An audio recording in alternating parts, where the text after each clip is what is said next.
the next step after I have all the seams out of all of the clothing is to cut these into the right size strips. And it depends on the thickness of the material and what I'm going for. So generally, like my t-shirt material is going to be 1 inch. Like the hoodie pullover material, that thicker sweater stuff, that I do at a 1/2 inch. It's not going to stretch too much, so that thickness is going to stay.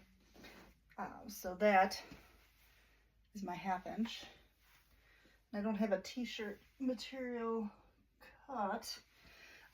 But for these sweaters, I do a 1 inch sample cut just to see where it's at. So of course this one was a much thicker, tighter woven.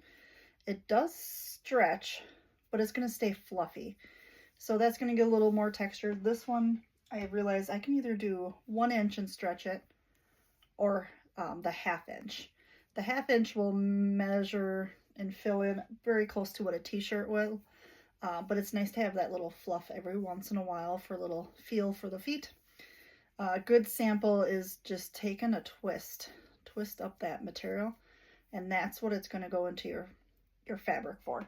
So if you want thicker, chunkier rugs, then cut, instead of 1/2 inch and inch, cut them at 1 inch and 2 inches. So now this sweater is a lot different, and these I definitely would like to do a sample on, and I did, and it stretched that 1 inch out to a really nice size.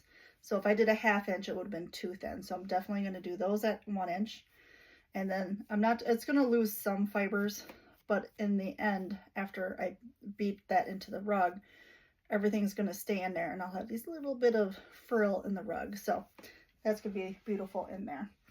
So I'm going to do time lapse and show you, just cut all these down.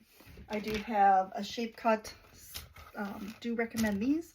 They are at 1/2 inch in increments. So I will use this to cut really fast everything I have. So to keep it short, I'm going to go through it. There is another video on how to cut down like a continuous yarn out of t-shirts. So I will do 1 or 2 of the t-shirts and do a video of those shortly too.